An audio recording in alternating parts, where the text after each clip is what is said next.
Namaste, Dandavat Pranam. By the grace and instruction of our spiritual master, Om Vishnupad Paramahamsa Śrīpad Bhakti Madhava Puri Mahārāja, we are here reading Śrīmad Bhāgavatam. Om Namo Bhagavate Vasudevaya, Om Namo Bhagavate Vasudevaya, Om Namo Bhagavate Vasudevaya. We're also paying our humble Dandavat Pranam to Srila A.C. Bhaktivedanta Swami Prabhupada for providing us this wonderful commentary and translation of Śrīmad Bhāgavatam. And following the guidance of Srila Bhaktisiddhanta Saraswati Thakur, we are praying to Srimati Radharani. Srila Bhaktisiddhanta Saraswati has told us that unless we can understand something about Srimati Radharani in our reading of Bhagavatam, then our study has been for waste. Yadi seva vanchitasya ma, yasya kripaya vayam labema, sarvam prapnuma prayojanam, damni Shri Bhagavat Pade, Kṛṣṇa sambandhi sarvam cha, yadi na jani mahe tutam, astadashasu sahasreshu, shlokanam Bhagavat oktishu, radharanimna vindamatada, Nishvalam Bhagavat Adhyayanam, Radhikaya Kripam Vina, Vyartasyat Sarva Parishrama. If we are cheated out of serving that personality whose mercy awards us everything we need, including residence in the Lord's holy Dham and all things connected to Kṛṣṇa, and if we cannot understand or discover Radharani within the 18,000 verses of Śrīmad Bhāgavatam, then our study of Śrīmad Bhāgavatam has been pointless. Without the mercy of Srimati Radharani, all of our efforts are in vain. Namaste Shivam-ji. Hare Krishna, Pranam. So we are continuing our reading today from Canto 5.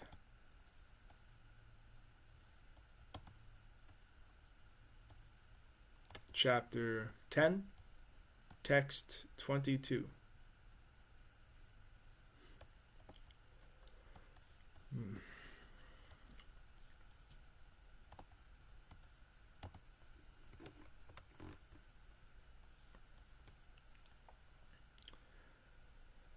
Stalyagni tapat payaso bitapas tatapatas tandula garbarandhi Dehendriyas shasvasya sanikarshat tatsamshriti purushayanurodat.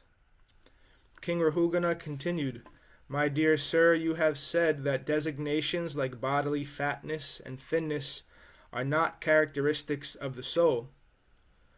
That is incorrect, because designations like pain and pleasure are certainly felt by the soul. You may put a pot of milk and rice within fire, and the milk and rice are automatically heated one after the other.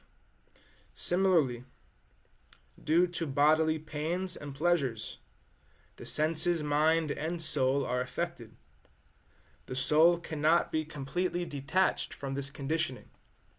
Purport. This argument, put forward by Mahārāja Rahūgaṇa, is correct from the practical point of view, but it arises from an attachment to the bodily conception.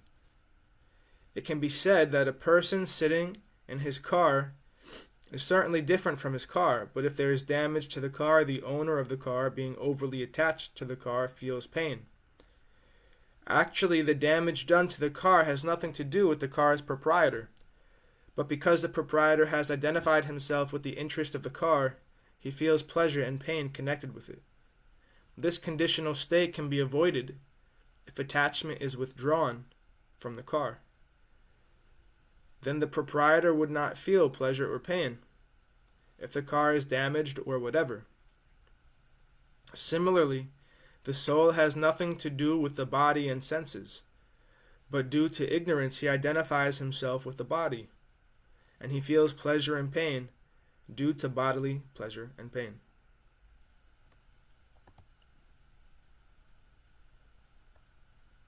Text 23. Shasta bigopta nripati prajanam yakinkaro vaina pinasti pishtam swadharmam aradhanam achutasya yad ihamano vijayatyagu hogam. My dear sir, you have said that the relationship between the king and the subject, or between the master and the servant, are not eternal. But although such relationships are temporary, when a person takes the position of king, his duty is to rule the citizens and punish those who are disobedient to the laws. Punishing them, he teaches the citizens to obey the laws of the state. Again, you have said that punishing a person who is deaf and dumb is like chewing the chewed or grinding the pulp. That is to say, there is no benefit in it. However, if one is engaged in his own occupational duty as ordered by the Supreme Lord, his sinful activities are certainly diminished. Therefore, if one is engaged in his occupational duty by force, he benefits because he can vanquish all his sinful activities in that way. Purport. This argument offered by Mahārāja Rahūgaṇa is certainly very effective. In his Bhakti Rasamrita Sindhu 1.2.4, Srila Rupa Goswami says, Tasmat kena pupayena mana Kṛṣṇa nivesayet. Somehow or other, one should engage in Kṛṣṇa consciousness. Actually, every living being is an eternal servant of Kṛṣṇa, but due to forgetfulness, a living entity engages himself as an eternal servant of Maya. As long as one is engaged in Maya's service, he cannot be happy. Our Kṛṣṇa consciousness movement aims at engaging people in Lord Kṛṣṇa's service. That will help them become freed from all material contamination and sinful activity. This is confirmed in Bhagavad Gita 4.10. Vita ragha bhaya krodha. By becoming detached from material activities, we will be freed from fear and anger. By austerity, one becomes purified and eligible to return back home, back to Godhead. The duty of the king is to rule his citizens in such a way that they can become Kṛṣṇa conscious.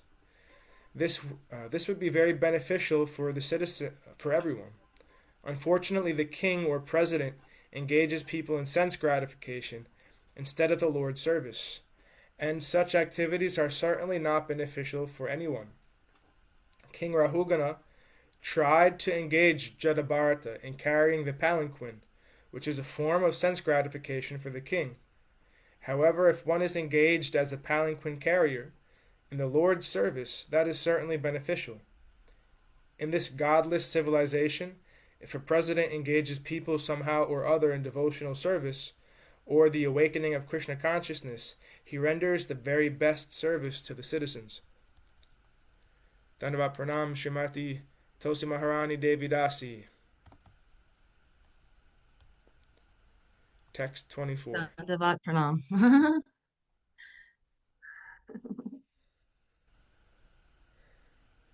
Tanme Bhavan Naradeva Bhimana Madhena Tuchkrita Satamasya Kṛṣista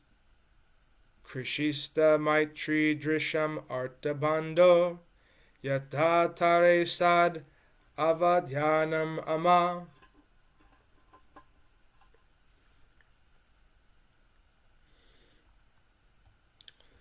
Whatever you have spoken appears to me to be contradictory. O best friend of the distressed, I have committed a great offense by insulting you. I was puffed up with false prestige due to you possessing the body of a king. Due to possessing the body of a king. For this I have certainly become an offender. Therefore I pray that you kindly glance at me with your causeless mercy. If you do so, I can be relieved from sinful activities brought about by insulting you. Purport. Sri Chaitanya Mahaprabhu has said that by offending a Vaishnava, one finishes all his spiritual activities. Offending a Vaishnava is considered the mad elephant offense. A mad elephant can destroy an entire garden, which has been developed with great labor. One may attain the topmost platform of devotional service, but somehow or other, if he offends a Vaishnava, the whole structure collapses. Unconsciously, King Rahūgaṇa offended Jaḍa Bharata, but due to his good sense, he asked to be excused. This is the process by which one can be relieved from Vaishnava aparad. Kṛṣṇa is always very simple and by nature merciful. When one commits an offense at the feet of a Vaishnava, one must immediately apologize to such a personality, so that his spiritual advancement may not be hampered.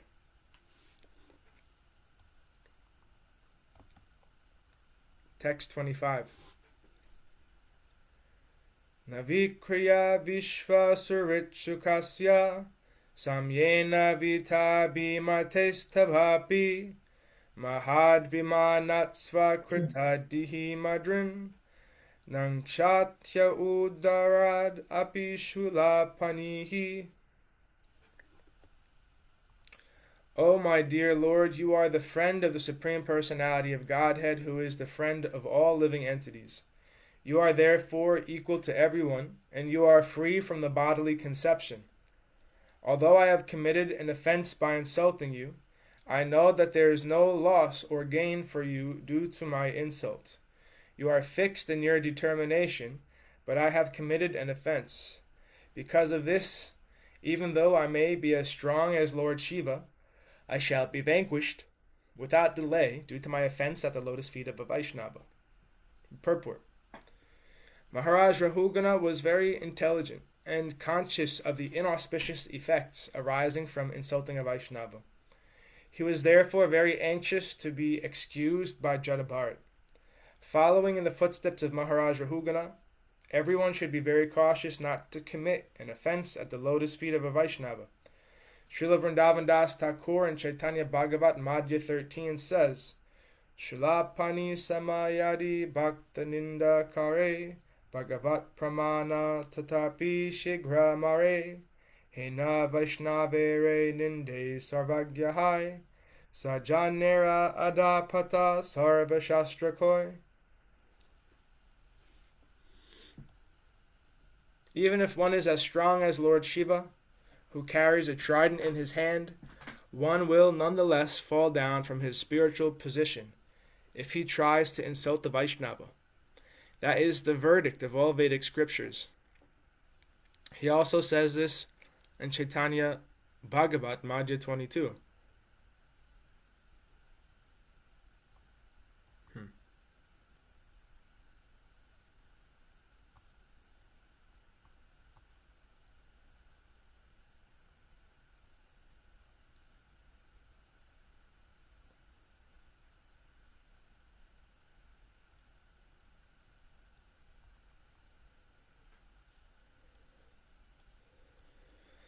Vaiṣṇavera nindakari bekayara gana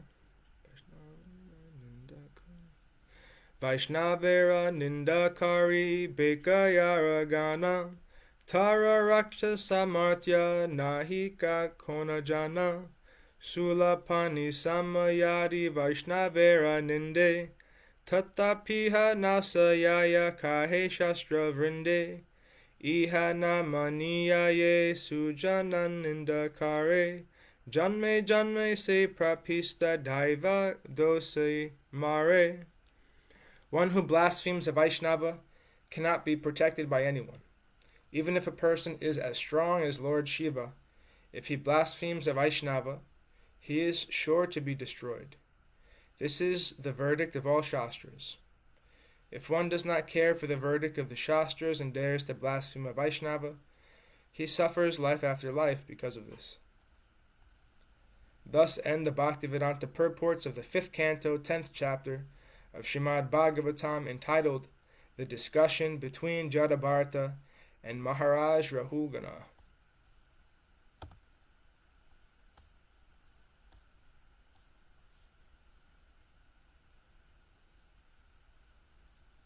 So we'll continue from chapter 11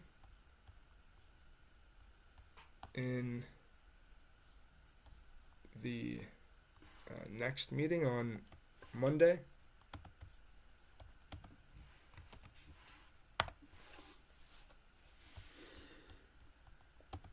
Before we finish, were there any comments or questions or anything to share from the assembled devotees? Hare Krishna, Prabhuji. Hare Krishna. Prabhuji, like what does it actually means to blaspheme? Like in case of in here we see that there was some action, that was some act or some statement said to Jad Bharat. But in our lives we see like as some of us are not in touch with Vaishnavas, but sometimes we try to identify who is a Vaishnava and who is not a Vaishnava. So is it that we also commit offense sometimes because our intelligence or distinction power is not that great? Like if we somehow misunderstand, oh, he's not a Vaishnava or that he's a Vaishnava. Identification. In the identification of devotees or pure devotees, do we also commit offenses? Yes. I'll be very... Just give me one moment.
Okay, I was looking in a book about offenses to the holy name just to see if anything was there, but I'm not able to go through it properly. Basically,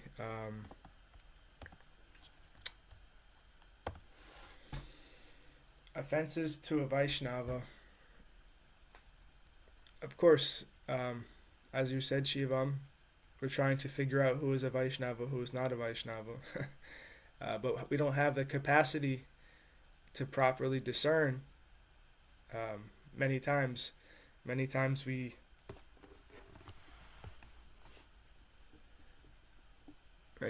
may not know what a pure devotee actually looks like.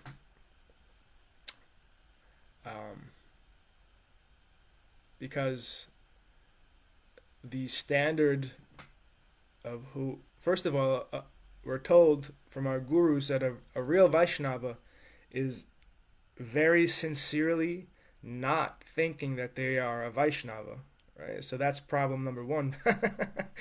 If we do encounter a real Vaishnava and we ask them, "Oh, are you a real Vaishnava?" they will say, "Absolutely not." So that's problem number one. And then, because being a Vaishnava is, as we're told, being a Vaishnava is completely based on service to the Vaishnavas and deep absorption in that service and all qualities that are beneficial for the rendering of that service. A real Vaishnava is not concerned with, unless it's relevant to their service, of course. A real Vaishnava is not concerned with their outward appearance. So we might be looking for some external cue to tell us who is a Vaishnava, but that might not be the case either. So that's why our gurus tell us we should just give um, respect to everyone and think that we are better than nobody because we actually don't know who is the pure Vaishnava. That isn't to say that everyone is the same, you know? There are differences in people, and there are certainly differences between, people absorbed in mundane consciousness and worldly affairs and Vaishnavas. That's a real difference, but it's very difficult for us to tell who is who. So better for us that we just give respect to everybody, and by Krishna's divine arrangement, we know that he is Ishvar, that everything, not a blade of grass, is moving without Krishna's divine sweet will. So by his arrangement, we may come in contact with the Vaishnava, and that might be revealed to us who they are, and we might be blessed to be engaged in their service. But that only is really possible from help from above. That's very difficult for us to determine ourselves. So best way to avoid Vaishnava aparad is just, you know, to spread the love, to show love to everyone. Ji, Ruchi, Ruchi, but sometimes also it's seen that some devotees who act like Vaishnavas, but they preach up Siddhant. Mm. So, but we also have to criticize them because if we don't, then others will think, okay, they are also Vaishnavas. No, no, no. This is a big misconception. We never have to criticize. Like we have Inter to tell them. we don't have to tell Yeah, anything externally. That's not our position. Who has given us that position? As if Krishna is not already dealing with things in the way he feels appropriate. Ruchi, I meant like if we are telling someone to study these books, then Privately, we we. can tell privately, yes, this person might not Ji, be the best association for you. If they have come to inquire from us, who is to the best of your ability, from what you've heard from the higher Vaishnavas, right? Like we know Srila, like, despite everything I just said, we know Srila Prabhupada is a Vaishnava, we know Srila Sridhar Maharaj is a Vaishnava, right? Even though despite everything I just said, we know that they are Vaishnavas. So Ji, then we do our best to, okay, then who is serving them? Who did they give some inclination that we should follow in their absence? Right? That's parampara. Parampara descends like that. Who did they give some inclination who we should follow? Okay, so let's try to hear from them. And sometimes people are preaching opposiddhanta. Okay, we should avoid that association. And if somebody asks us privately, oh, should you think I should listen to this person? And you happen to know that they are um, a little off base or more than a little off base, then privately we can say to someone, okay, maybe steer clear of this person. But we should never publicly criticize even people who are saying things wrongly. That I mean, we that is are the we question are to sannyasi or neophytes. guru. Yeah, we are neophytes. That's not our position. That will hurt us. That will hurt our spiritual life so much. But in private, we can tell those who ask from us, Those who ask from us, in the spirit of trying to help them help them. because they inquired from us, but we should be very, very careful about criticizing anybody because it becomes too easy then, right? And unfortunately, I've seen this. It becomes too easy to start criticizing. Srila Govinda Maharaj, the successor of Srila Sridhar Maharaj, he said once we start finding fault in the environment, it becomes like impossible. You just become overwhelmed by that mood. You start finding fault everywhere, rather than finding fault in ourself, which is the basis of the practice of bhakti. We find the fault in ourself. We adjust ourself. We adjust how we are looking at things. And then by doing that, then we make real progress.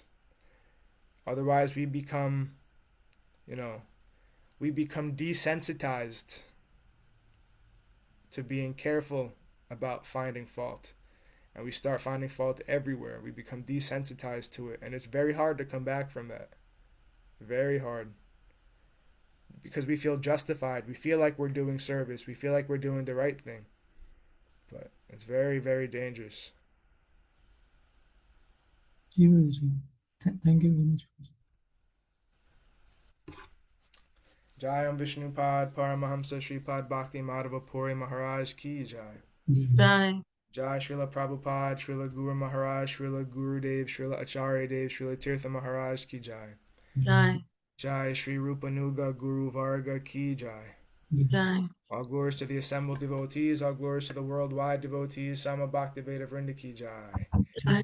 Jai Navadvip Dham Ki Jai, Mayapur Dham Ki Jai, Jagannath Puri Dham Ki Jai, Jagannath Baladev Subhadra Ju Ki Jai, Ganga Mai, Yamuna Mai Ki Jai, Vrindavan Dham Ki Jai, Giri Govardhan Gupta Govardhan Dham Ki Jai, Sham Kund Radha Kund Ki Jai, Tulsi Devi Bhakti Devi Vrinda Devi Ki Jai.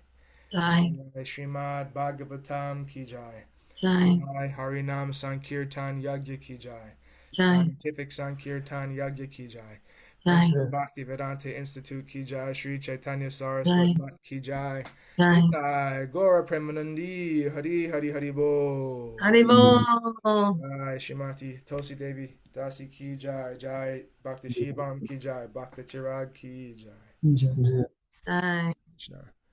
And so tomorrow we have our Science and Scientists Conference. So if you'd like to join, you're more than welcome to join. Hopefully we have a couple of people in the audience, so the speakers have some people to ask questions. Last year we were not.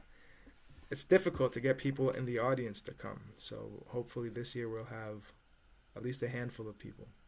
Anyhow, let's see what Kṛṣṇa arranges. Hare Kṛṣṇa. Hare Kṛṣṇa.